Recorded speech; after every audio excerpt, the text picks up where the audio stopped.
Your attention, please. Welcome to Open House at your Air Force Base. We're glad you're here so you can know your Air Force better.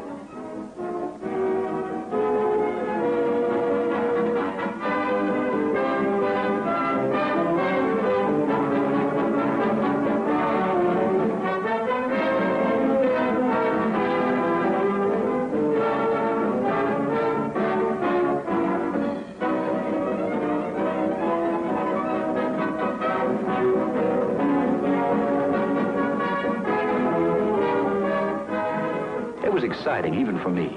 The only trouble was, little Jimmy expected me to know a lot of things I didn't know.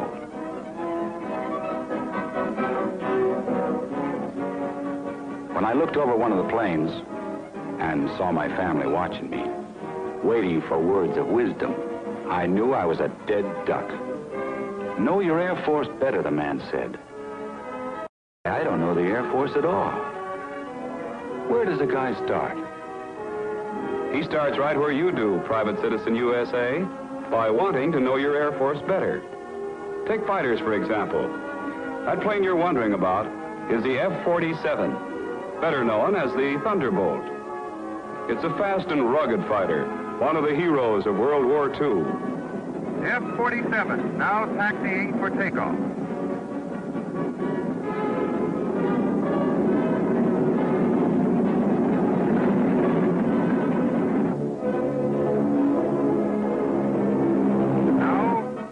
Mustang, F-51.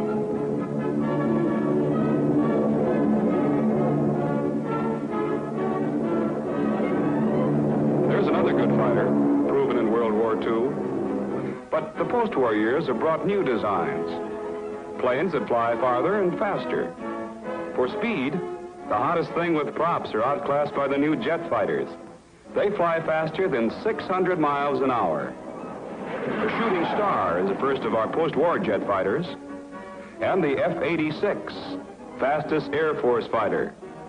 The Thunderjet is another of our rapidly developing line of jet-propelled fighters.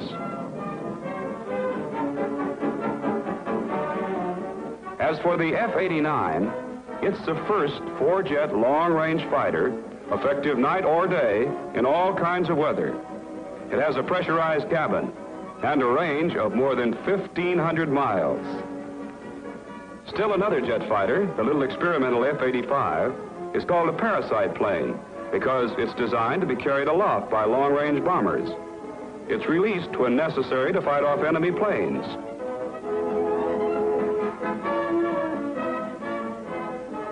And baby comes back to mother when the fighting's all over. Your attention, please. The bombers now landing are B-29, the famous Super Force. The B-29s helped break the back of Japanese resistance with long-range bombing raids. One of them carried the first atom bomb to Hiroshima. And here comes the B-36, the biggest land-based bomber in the world. Yes, sir, that's the truth. This air giant has a far greater range than any other bomber. That's why the Air Force calls it an intercontinental bomber. In tests, one B-36 took aloft and dropped successfully two 42,000-pound bombs.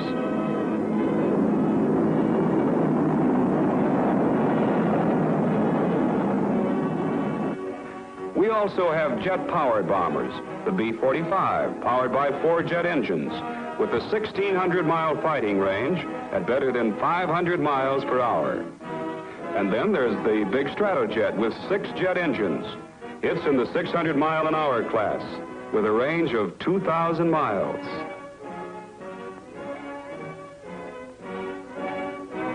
And this radical design, XB-49, an 8-jet propelled flying wing.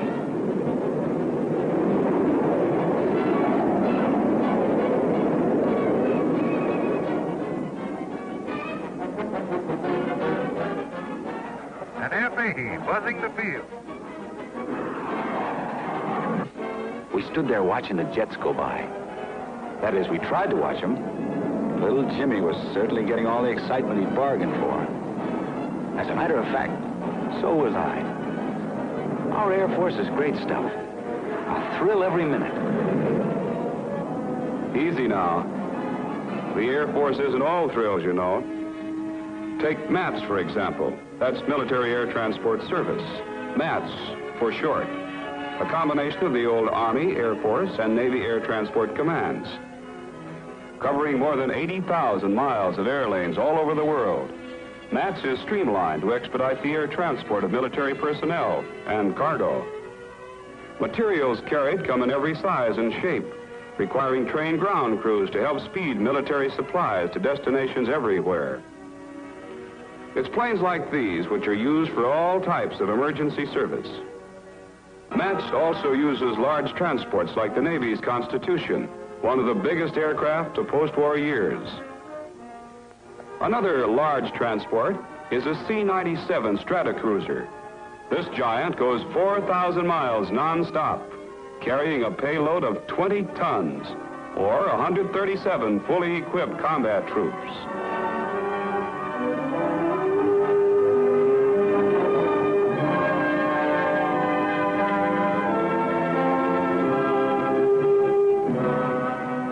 Boy, I was learning a lot.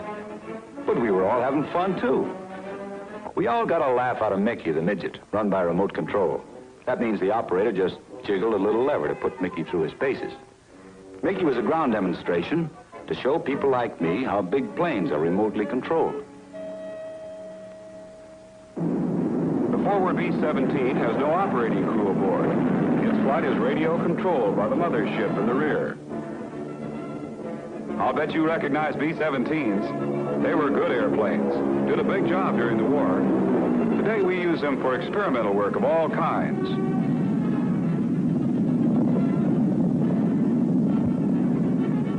Down in Florida, these pilotless planes are used to make test emergency landings in water. Ditching is the Air Force term.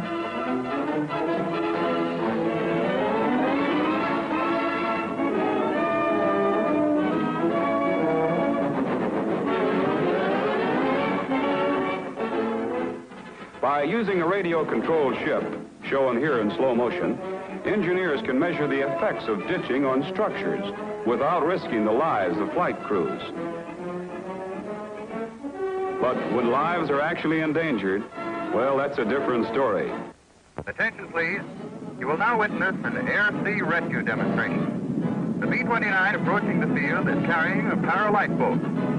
In an air-sea rescue mission, the boat is dropped by the rescue plane. The parachute will land it in the water right side up. The boat is equipped with an engine, maps and charts, food, medical supplies, and radio.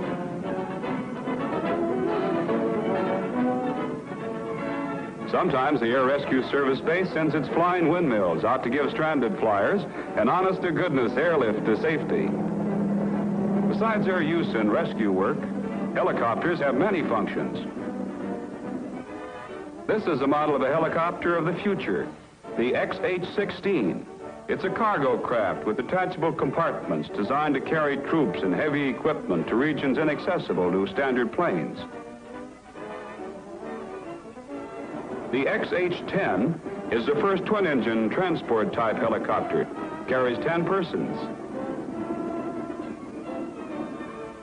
I was having fun, even though I felt a little ashamed of my low Air Force IQ. Then little Jimmy tugged at me, and he pointed out something different. I brightened up. This I knew. It was a guided missile. I remembered the stories I'd read about guided missiles, and the exciting newsreels I'd seen showing experiments with them.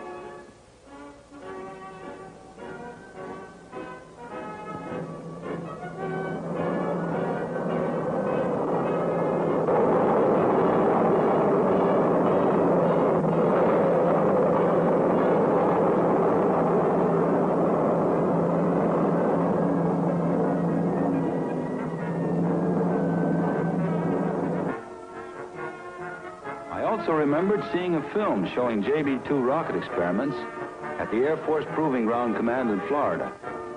After a guided missile is launched, a jet fighter plane is assigned to shoot it down.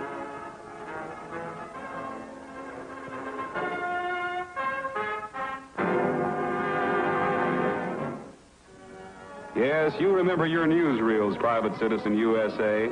And after this day's visit, you'll know and more about your Air Force. And with your knowledge and that of your fellow citizens will come the full public understanding and support the Air Force needs to carry out its mission.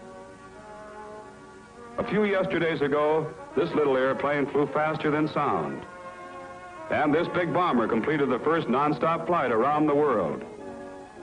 A few tomorrows from today, your Air Force will still be moving forward, helping in emergencies, while continuing its daily round-the-clock service to you and your family. The Air Force has a big mission, and an important one. It involves the future well-being of every American, the peace of all the world.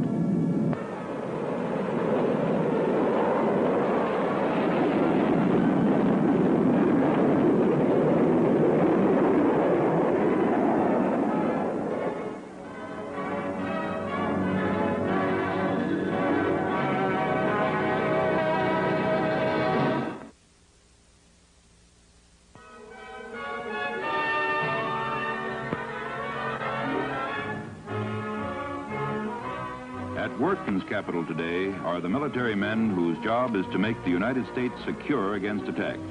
Men who are responsible for anticipating where and what form war might strike again. For the purpose of this particular problem and strategy, let's assume that the United States is being attacked from the north and from the northwest by massive air forces. The only warning we could expect would be what we would normally get from our present radar facilities. In the first wave, attacking would be bombers escorted by planes. Convinced that the first and perhaps decisive move in any future war may well be a surprise attack from the air, the American people have elected to make air power the nation's first line of defense.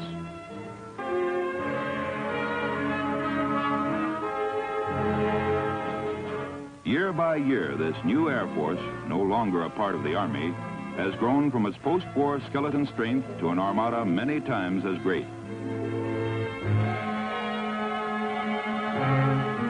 But the 70-group force of completely modern planes, which airmen and Congress once agreed was the minimum necessary for national security, has been slow indeed of achievement.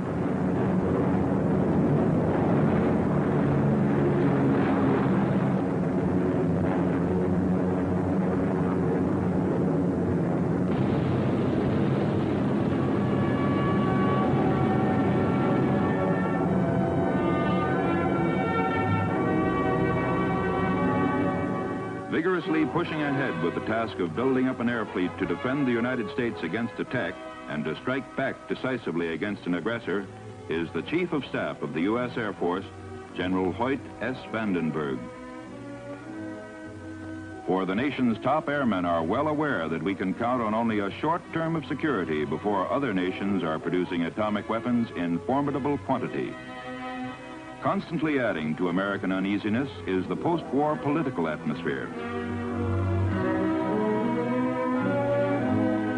In the United Nations, the U.S. representatives have long been using the enormous power and prestige of their country to secure the peace of the world against the only rival power strong enough to dare overthrow it. But Russia, letting the world know that it already possesses the atom bomb, has continued its provocations.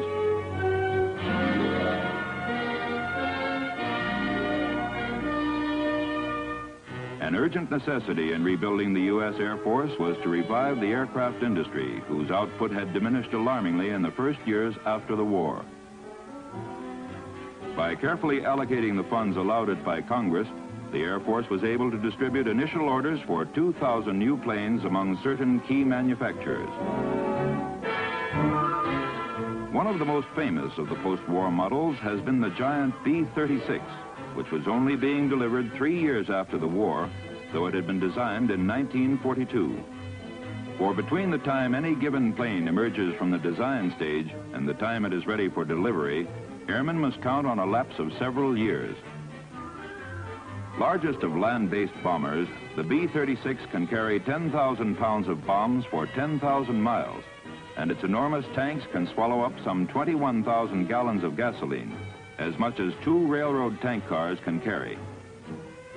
Even the famed B-29 was relegated to the role of medium bomber by the huge B-36.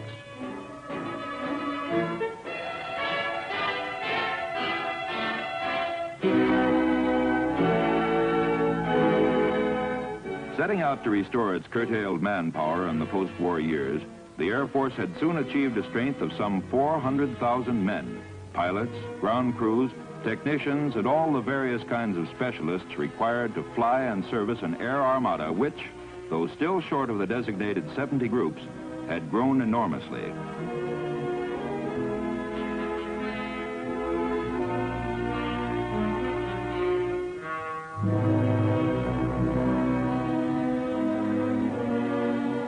Schooling in the Air Force is an endless process, not only for enlisted men, but for officers as well. The new Air University, made up of a number of advanced schools, gives senior officers concentrated courses which include such subjects as command and staff work, air strategy, and air tactics.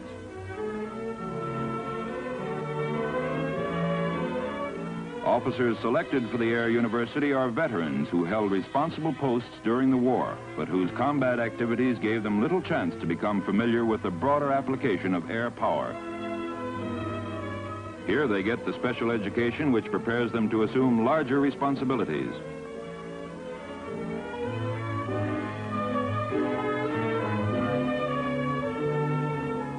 Part of their training involves learning to work with the Navy, despite old rivalries which still exist between the Air Force and the Naval Air Arm. For the Navy has almost as many planes as the Air Force itself.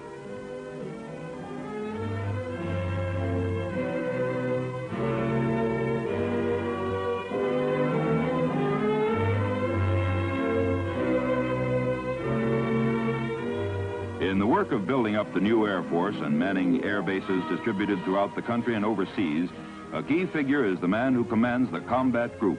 For he and his group, many times multiplied, are the Air Force. One of these is Lieutenant Colonel David Schilling. Dave Schilling came out of the war with plenty of honors and citations like all other combat flyers, and was assigned to command his old wartime fighter group, the 56th, at Selfridge Field near Detroit. His superior officer is Wing Commander William T. Hudnell, who ran up an impressive record of his own in the war. As Wing Commander, Colonel Hudnell is in charge of the whole base where Schilling and his group are stationed. While Schilling handles air operations, Colonel Hudnell commands the complex establishment it takes to keep combat groups flying, including the hangars and machine shops where planes are torn down and overhauled between flights. The jet fighters the Air Force is using these days have to be overhauled more often than the old propeller type because of the enormous speed of the turbines and the heat of the engines. The continuing developments in jets call for a lot more technical knowledge on the part of the ground crews, the boys who have to service the planes and keep them in shape. Knowing what the weather is like all over the country is important to jet flyers.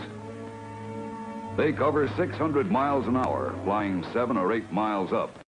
They have to be sure of just what conditions they're going to meet at the end of a cross-country trip.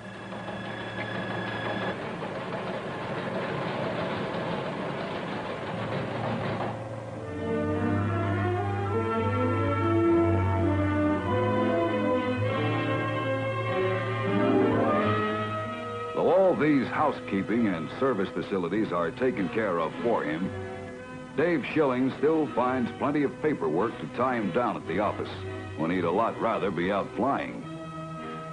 To keep the job of administration in hand, he relies on his staff, every man on it young like himself, and like himself a veteran. But the thing he's really there for is to turn the pilots in his group into a beautifully coordinated, smoothly functioning combat team. This means his men have to chalk up plenty of hours on the squadron scoreboard in each one of a dozen different kinds of flight training.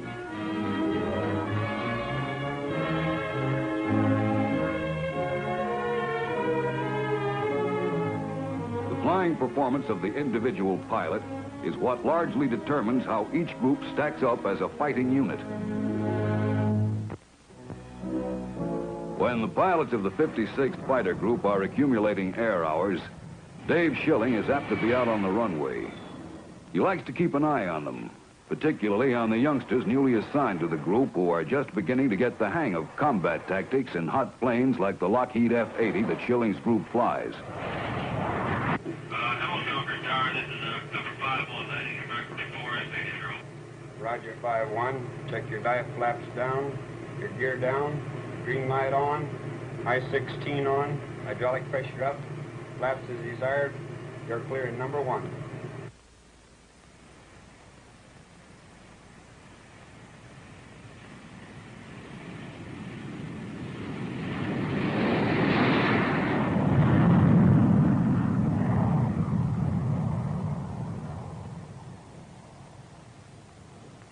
Well, it looks like the young sports are going to be okay.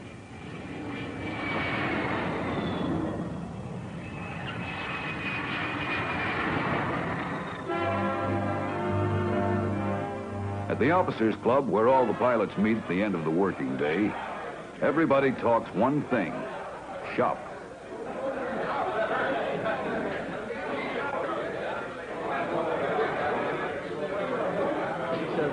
But where are the propellers? The club is a secondary classroom where new boys can pick up a lot of angles. Young pilots of today have to be adaptable and quick to learn if they are to keep up with the new planes they'll soon be called upon to fly. The North American F-86 is one of the world's fastest jet fighters. The Northrop F-89, an experimental plane, is a fast night fighter, bulging with radar and electronic equipment. The Boeing B-47, a jet bomber with swept-back wings, is one of the fastest which has ever taken to the air. The Northrop Flying Wing is a large jet bomber, uniquely American in design. McDonnell's grotesque-looking XF-85 was planned as a parasite plane.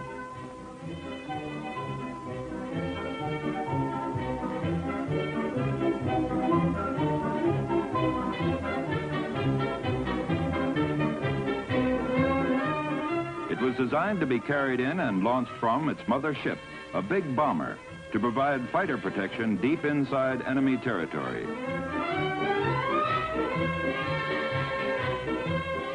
Having no landing gear, the fighter returns to its mothership after its mission is completed.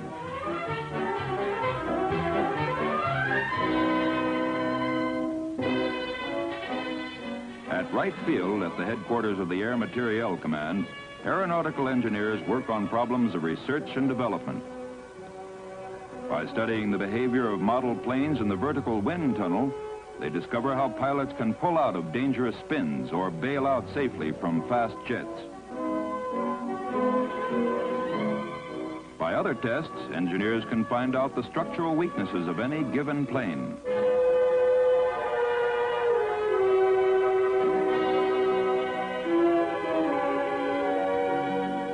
In aviation medicine, intensive research is directed toward making life easier, longer, and safer for pilots. Tests made on startling machines like the Wright Field centrifuge indicate that future rocket planes flying well over 1,000 miles an hour may be piloted from a prone position. Thus, airmen will be better able to withstand the terrific pull of gravity in tight turns.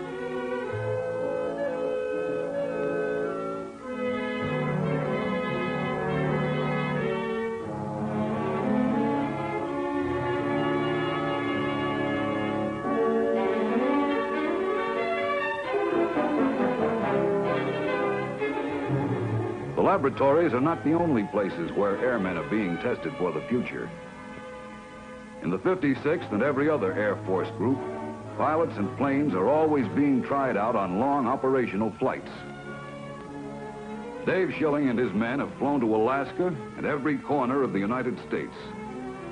And they were the first American jet group ever to fly the Atlantic. With the weather we have today, extending over the eastern portion of the United States. We should make Goose Bay tonight. Are there any questions? Okay, be in our cockpits. At 14:40, takeoff will be 14:55 hours. Let's go.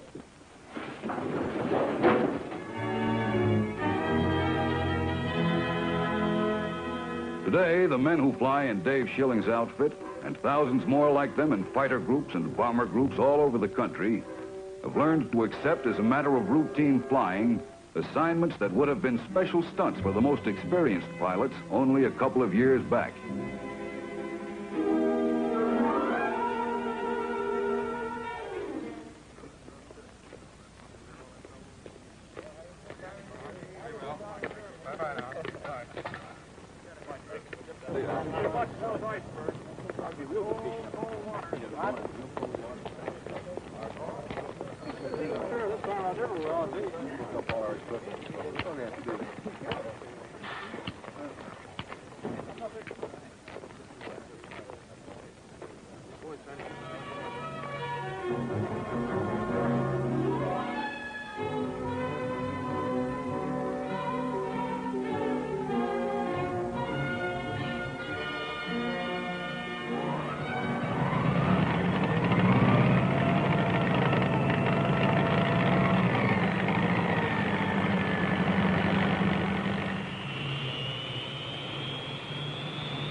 Selfridge Tower to Catfish. You're cleared for takeoff when ready.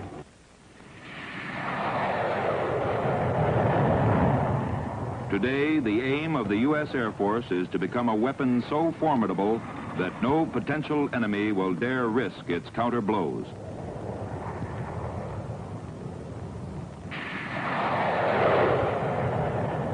For its commanding officers believe that America's air power, by making war too costly for an aggressor, may turn out to be the strongest guarantee both of the nation's security and of the world's peace.